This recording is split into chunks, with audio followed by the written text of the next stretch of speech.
Voltando, meus amigos, aqui no nosso bloco 4 e o nosso último bloco do nosso primeiro encontro de Direito Penal, que parte geral, eu tratava com vocês ao final do terceiro bloco, sobre as fontes do direito penal. Eu falei das fontes formais, imediatas, falei lei, Constituição. Na verdade, no bloco 3 iniciei pelos tratados, falei tratados internacionais de direitos humanos, aprovados com código de emenda, os que não são de direitos humanos, que são de direitos humanos, mas sem código de emenda, e aqueles que não são tratados internacionais, que não de direitos humanos. Falei sobre costumes, jurisprudência, doutrina, e nós encerramos as fontes do direito penal, tá ok? Nesse bloco de aula, eu queria iniciar e terminar com vocês o estudo da lei penal. É uma parte mais simples, tá ok? E nós vamos iniciar aqui, e nós não vamos perder muito tempo, porque é uma situação, é um conteúdo mais simples, tá? E nós vamos trabalhar aqui sobre as características da lei penal. A primeira característica da lei penal, acompanhe comigo aqui no nosso slide, é a chamada exclusividade, tá? Exclusividade. Somente a lei penal pode definir crimes e contravenções, bem como combinar penas. Tá? Somente a lei penal vai poder definir os crimes e contravenções, bem como combinar as penas. Nós tratamos disso já ao longo, da nossa aula de hoje. Outra característica da lei penal é a chamada imperatividade, que a lei penal ela é imposta a todos, independentemente da vontade de cada um. Tá? Tem que respeitar a lei obrigatoriamente. Então, pessoal, fora a exclusividade, ou seja, só a lei penal podendo criar crimes e penas, nós temos aqui também a característica da imperatividade, porque a lei penal não é para um determinado indivíduo ou para outro, e sim para todos. Ela é de uma aplicação geral e todos devem respeitar a lei penal, ok? Terceira característica é a chamada generalidade. Todas elas se conectam umas às outras. E na generalidade ele fala a mesma coisa. A lei é para todas as pessoas, inclusive para os inimputáveis. Tá? Inclusive para os inimputáveis. Para quem não sabe, os inimputáveis são aqueles previstos lá no artigo 26 caput do Código Penal. Nós iremos trabalhar isso lá na teoria do crime, quando eu for falar para vocês do terceiro substrato do crime, lá dentro da culpabilidade, eu vou falar para vocês dos inimputáveis, que são aqueles que praticam crimes, embora não tenham consciência do que estão fazendo, e podem sim ser responsabilizados e pode ser aplicada a eles, no caso, a medida de segurança. Tem a situação da chamada absolvição imprópria, justamente onde ele é condenado, ele é processado, condenado, mas ao invés de pena privativa de liberdade, se aplica aqui a medida de segurança, de um internação ou tratamento ambulatorial. Então a lei se aplica para todos. E, por fim, a chamada impessoalidade. E a lei se dirige abstratamente a fatos futuros e não a pessoa. A pessoas. A lei ela é criada, as leis são criadas justamente para determinar ou para proteger, pode-se dizer, determinadas situações futuras. Não acontecer uma conduta aqui, essa conduta aqui, amanhã eu vou criar uma lei e tornar essa conduta criminosa. Não. Nós vamos ver lá na lei, e quando nós vamos estudar a lei penal no tempo, que a conduta, nós temos a questão do tempo do crime. A conduta é aquela, se você realizou a conduta e naquela época não existia previsão legal, ela é atípica. É necessária a existência da lei prévia para que seja considerado crime, tá ok? Então essas são as características da lei penal, bem simples, bem fácil, mas não deixem de fazer a leitura do material, porque eu já vi questões sobre as características da lei penal. Questões de primeira fase, bem simples. São características da lei penal. Ele vai colocar lá coercitividade, exclusividade e outras opções para você marcar aquela que você considera, que você sabe quais são as características, que no caso são essas quatro: exclusividade, imperatividade, generalidade e a impessoalidade, ok? Seguindo, vamos trabalhar aqui também de uma forma mais rápida as classificações da lei penal. Classificações da lei penal. E a primeira classificação que eu trago para vocês é a chamada lei penal incriminadora. A lei penal incriminadora, o próprio nome já diz, é aquela lei que vem para criar crimes e combinar penas. É a lei que cria o tipo penal. Foi editada uma lei, por exemplo, prevendo que o homicídio é crime. Isso é óbvio. Tá? Eu estou citando o homicídio porque é um exemplo mais fácil. Mas a lei incriminadora ela é justamente aquela lei penal que cria uma figura típica, ou seja, que determina que uma conduta passa a ser criminosa se praticada e prevê sanção. Tá? Essa é a lei incriminadora. Nós temos também as leis não incriminadoras, é aquelas que não combinam crimes e nem penas. E aí você me pergunta, professor, é possível lá no direito penal eu ter previsões na lei, ou seja, há uma lei penal que não seja apenas para criar crimes e combinar penas? Sim.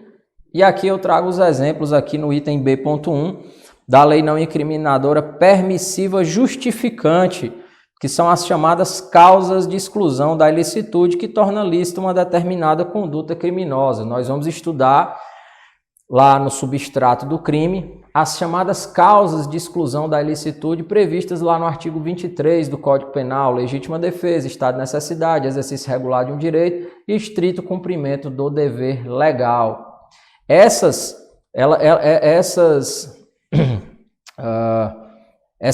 dispositivos, eles trazem justamente o que a lei penal fala de permissiva justificante, porque aqui ela torna lícita uma determinada conduta criminosa, ou seja, se você praticou um crime em legítima defesa, é possível que você seja absolvido, levando-se em consideração que você agiu em uma excludente de ilicitude, ok? Chamada permissiva justificante. É como se estivesse permitindo, justificando a prática do crime que você cometeu, e não uma lei que venha criminalizar uma determinada conduta. Eu tenho também as chamadas permissivas exculpantes, que estabelece a não culpabilidade do agente ou ainda a impunidade de determinados delitos. Aí fala doença mental, menoridade, embriaguez acidental completa. Essa permissiva exculpante nós vamos estudar quando formos estudar o terceiro substrato do crime. Trabalharemos a culpabilidade e trabalharemos as excludentes de culpabilidade, como a inimputabilidade, a questão da menoridade, porque o menor não responde por crime, e sim por ato infracional análogo ao crime. É possível também a exclusão da culpabilidade por conta da embriaguez acidental completa, mas nós aprofundaremos isso lá no estudo da culpabilidade, ok? Temos também as chamadas leis penais não incriminadoras interpretativas ou explicativas, que são aquelas que esclarecem o conteúdo e o significado de outras leis. O exemplo lá no artigo 150, parágrafo 4º, que fala do conceito de domicílio, e o 327 fala do conceito de funcionário público. Então, essa lei interpretativa ou explicativa, ela vem só para aclarar algumas expressões previstas na lei. Eu tenho lá os crimes funcionais, que são crimes praticados por funcionários públicos, e a própria lei penal traz aqui, lá no artigo 327, o conceito de funcionário público. Eu tenho um crime de violação de domicílio, né? E eu tenho lá no artigo 150, parágrafo 4º, o conceito de domicílio para a lei penal. Então, são leis mais interpretativas ou explicativas, ou seja, não incriminadoras, não criam crime, não combinam penas, tá? Seguindo aqui, eu também tenho as não incriminadoras de aplicações finais ou complementares, que são aquelas que delimitam o campo de validade das leis. Aí o exemplo aqui, por exemplo, o exemplo aqui do artigo 5º que trata do princípio da territorialidade, quando ele fala que delimita o campo de validade das leis, lá no princípio da territorialidade, que é o nosso melhor exemplo, ele fala que aplica-se a lei brasileira ao crime praticado em território brasileiro. Trabalharemos as exceções disso quando formos tratar sobre a territorialidade, extraterritorialidade, mas o melhor exemplo é esse: aplica-se a lei brasileira aos crimes praticados no território brasileiro, chamado de leis não incriminadoras de aplicação finais ou complementares. Temos também as integrativas ou de extensão, né, que complementam a tipicidade. Aí ele fala aqui da tentativa e da participação. Bem, meus amigos, eu tenho o crime consumado, eu tenho o crime tentado. O crime consumado é aquele que reúne todos os elementos necessários para a prática do crime, e o tentado é aquele que não ocorreu por circunstâncias alheias à vontade do agente. Todos os crimes, alguns crimes não têm a tentativa, não podem ocorrer na forma tentada, mas de uma maneira geral, o crime ser consumado e ser tentado não existe lá no Código Penal. Por exemplo, o homicídio tem o crime do homicídio consumado e tem o crime do homicídio tentado. Não.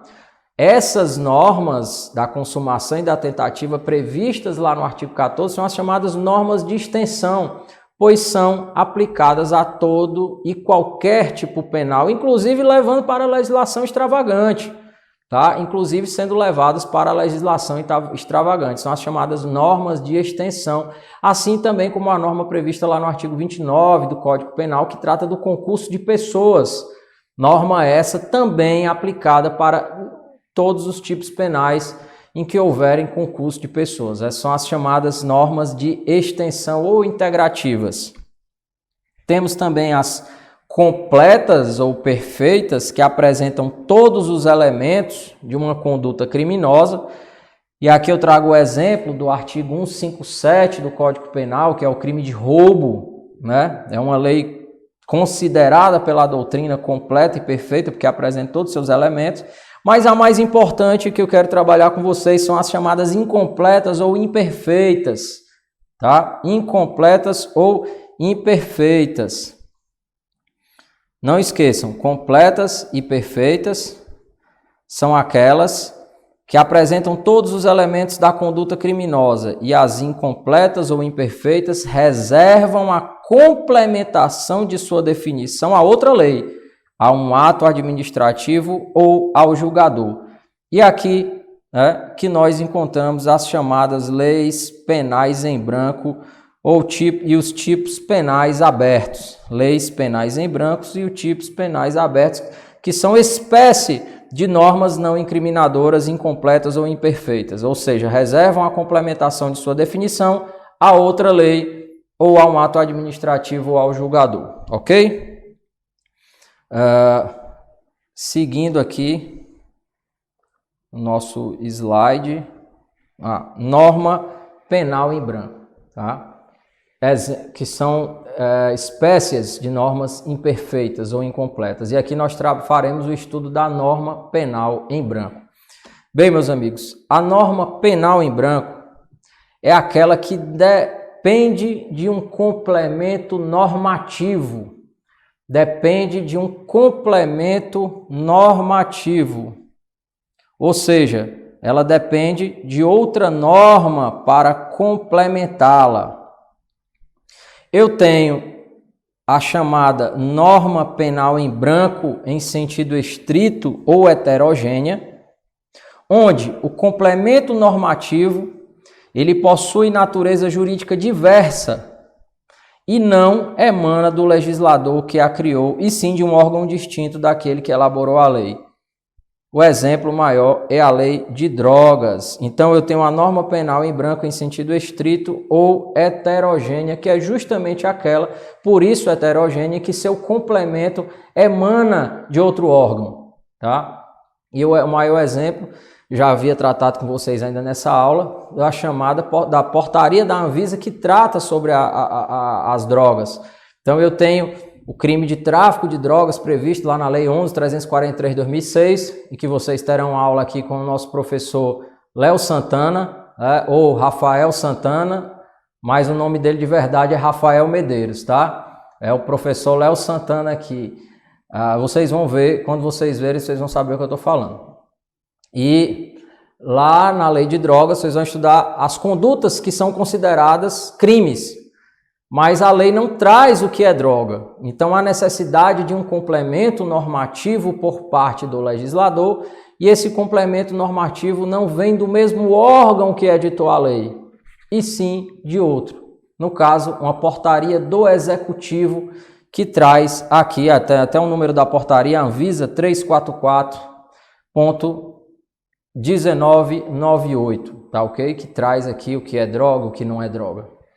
Então, norma penal em branco própria em sentido estrito ou heterogêneo, tá? Depende de um complemento normativo, mas esse complemento normativo possui natureza jurídica diversa daquela lei e emana de um órgão diferente da que criou a lei. Temos também a norma penal em branco em sentido a norma penal em branco imprópria ou em sentido amplo ou homogênea. É aquela onde o complemento normativo possui, diferentemente, vejam, olhem, prestem bastante atenção, diferente da de cima, o complemento normativo possui a mesma natureza jurídica. Na própria em sentido estrito ou heterogêneo, ele não possui a mesma natureza jurídica. Aqui, ele possui a mesma natureza jurídica e emana do legislador, ou seja, do mesmo órgão que criou a lei incriminadora. E aqui eu trago como exemplo crimes funcionais que são complementados pelo próprio legislador, que eu já falei para vocês agora há pouco, traz o conceito de funcionário público. Tem lá o artigo 69, inciso 1 do direito do Código Penal, que é complementado pelo Código Civil, que traz o conceito de tesouro. Ou seja, o complemento normativo tem natureza jurídica, a mesma natureza e emana do legislador. Mas eu queria mostrar para vocês que essa norma penal em branco imprópria, em sentido amplo homogênea, ela se divide em outras duas, tá? Ela se divide em outras duas. E eu tenho aqui a chamada norma penal em branco imprópria em sentido amplo homogênea, homovitelínea ou homóloga, onde o complemento normativo está na mesma instância legislativa, está no mesmo documento. E o maior exemplo, já falei umas 3, vou para a 4ª vez, é lá na lei, por exemplo, lei penal complementada por lei penal. Quando eu trago os crimes funcionais, eu venho explicando na própria lei, eu trago o conceito de funcionário público. Então essa é a norma penal em branco lá, em sentido amplo, né? Imprópria em sentido amplo, homogênea, homovitelínea, tá ok? Porque o complemento normativo se encontra na mesma instância legislativa dentro do mesmo documento. Tenho também a norma penal em branco imprópria em sentido amplo, heterovitelínea, tá? Heterovitelínea. E lá na heterovitelínea, o complemento normativo está numa instância legislativa diversa. Exemplo, lei penal complementada pela lei civil, tá? Ou seja, o complemento está em outro documento. Aí eu tenho lá o artigo 236 do Código Penal, que fala de crimes relacionados ao casamento, e ele fala qual é complementado pelo Código Civil no que toca ao impedimento, tá? Civil no que toca ao impedimento. Assim também como aqui no artigo 169 do Código Penal, que traz como complemento também o Código Civil com o conceito de tesouro, tá ok? Gente, eu sei que é um pouco chato, eu sei que é meio que decoreba essa parte, tá? Porém, a gente não pode estudar só o que gosta, a gente não pode escolher estudar só o que quer. Infelizmente, nós temos que estudar o que cai e o que é importante. Eu odiava estudar isso aqui, odiava. Porém, é necessário, tá ok? Estudem a norma penal em branco, aprendam essas classificações da doutrina, porque isso pode sim vir a ser cobrado lá na sua prova de concurso, tá ok? Já caminhando para o final, nós temos aqui também a chamada norma penal em branco ao revés, tá? E aí também outros sinônimos, às avessas, invertido, revertido, ao invés. Nesse caso, o complemento normativo penal diz respeito à sanção penal, tá? O complemento normativo diz respeito à sanção penal e não o seu conteúdo proibitivo, tá? E não o seu conteúdo proibitivo. E o maior exemplo está aqui na lei 12.889 de 56. 12.889 de 56. Lembrando, norma penal em branco ao revés, o complemento normativo traz apenas a sanção, tá? O complemento normativo, ou seja, você tem o tipo penal numa lei e o complemento normativo vai trazer a sanção em outra lei, tá? Vai trazer a sanção em outra lei. Aqui na lei 12.889 de 56, lá no seu artigo 1º, trata do racismo, os crimes praticados com preconceito, raça. Lá no artigo 1º ele fala o seguinte, só como exemplo para vocês, não coloquei no slide, tá? Mas eu tenho aqui no meu material, tá no material de vocês, não se preocupem, tá? Ó, quem com a intenção de destruir no todo ou em parte grupo nacional, étnico, racial ou religioso como tal. Aí fala matar membros do grupo, causar lesão grave à integridade física, submeter intencionalmente o grupo à condição de existência capaz de ocasionar destruição física ou total. O que é importante que eu quero usar como exemplo para vocês? Ele fala o seguinte, quem com a intenção de destruir no todo ou em parte grupo nacional, étnico, racial ou religioso como tal, aí ele fala lá embaixo, será punido com as penas do artigo 121, parágrafo 2º do Código Penal, no caso da letra A, com as penas do 129, parágrafo 2º, no caso da letra B, ou seja, quando ele fala do 121, parágrafo 2º, no caso da letra A, que é o caso de matar membros do grupo. Aqui ele prevê o tipo penal de matar membros do grupo, mas a pena, ele diz o seguinte, a pena é aquela lá do Código Penal. Eu não trago aqui a pena é aquela lá do Código Penal. No B ele fala, causar lesão grave à integridade física ou mental de membros do grupo. Ele traz o tipo penal, mas a pena ele fala o quê? Será punido com as penas do artigo 129, parágrafo 2º, no caso da letra B. Ou seja, a pena desse tipo de lesão está lá no Código Penal. Então, na norma penal em branco, a chamada às avessas, ou ao invés, invertido, nós temos o complemento da norma. Esse complemento normativo traz apenas a pena, tá? A sanção. Eu tenho o tipo penal numa lei e a sanção em outra lei. E está aqui o exemplo no material de vocês. Caminhando para o final, como eu havia dito antes aqui nas normas incompletas ou imperfeitas, que são as chamadas normas penais em branco ou os tipos abertos, tá? Ou os tipos abertos, a norma penal em branco é aquela que depende de um complemento normativo, e eu trouxe aqui os exemplos para vocês, e o tipo aberto é aquele que depende de um complemento valorativo. Depende de um complemento valorativo que deve ser aplicado pelo juiz no caso concreto. Tá? Vamos ver aqui, vejam aqui comigo no slide. Tipo aberto, depende de um complemento, aqui embaixo, gente, tá? Tipo aberto, depende de complemento valorativo. Será dado pelo juiz na análise do caso concreto. Um exemplo, crime culposo. Quem vai analisar se houve negligência no caso concreto será o juiz, dependendo de valoração. Então, aqui no caso do tipo aberto, esse complemento não é normativo, e sim valorativo, pode-se até dizer interpretativo. E ele fala a questão do crime culposo, porque o juiz na sentença vai analisar se realmente aquele crime culposo foi por negligência, se foi por imprudência ou se foi por imperícia. Óbvio, observando o que foi denunciado lá pelo Ministério Público, mas dentro de suas convicções e dentro de seu livre convencimento motivado, fundamentado, tá ok?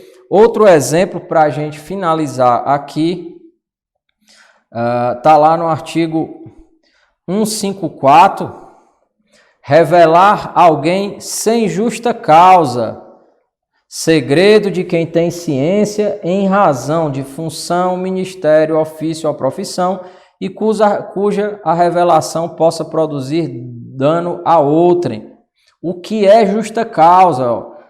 Justa causa depende de valoração. O juiz vai ser necessário esse complemento interpretativo, valorativo por parte do juiz para dizer o que é justa causa. E último exemplo, artigo 299, omitir em documento público ou particular, declaração de que dele devia constar, ou nele inserir ou fazer inserir declaração falsa ou diversa da que devia ser escrita, com o fim de prejudicar direito, criar obrigação ou alterar a verdade sobre o fato juridicamente relevante. O documento, o que é documento?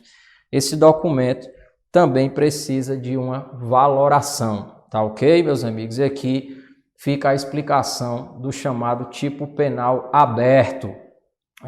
Pessoal, nós chegamos ao final da nossa primeira aula de Direito Penal, espero que vocês tenham gostado. Essa é uma introdução ao Direito Penal, a nossa aula 1, não menos importante do que as demais. Óbvio que teremos aulas um pouco mais aprofundadas e com conteúdo mais extenso, mas essa aula inicial é a base, é uma base para o que nós iremos trabalhar mais à frente. Trabalharemos os princípios, a lei penal no tempo, no espaço, adentraremos lá na teoria do crime.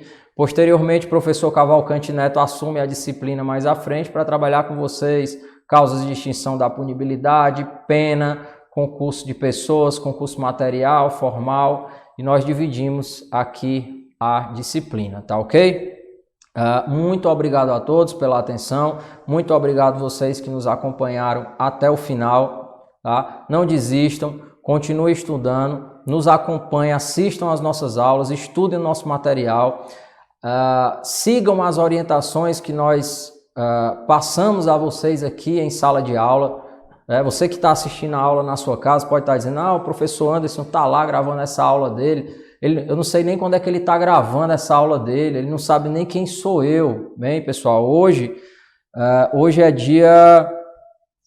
é sexta-feira, 11h33 da manhã, do dia 9 de outubro de 2020, tá? 9 de outubro de 2020. Eu estou aqui gravando essa aula que vai ser lançada para você bem atualizada, com conteúdo atualizado. E eu sei sim quem é você, porque eu já estive no seu lugar. E o nosso curso oferecerá para você uma plataforma de interação com o professor através do nosso grupo de Telegram. Acompanhe lá no nosso grupo, acompanhe no Instagram, seja do curso, seja no meu pessoal.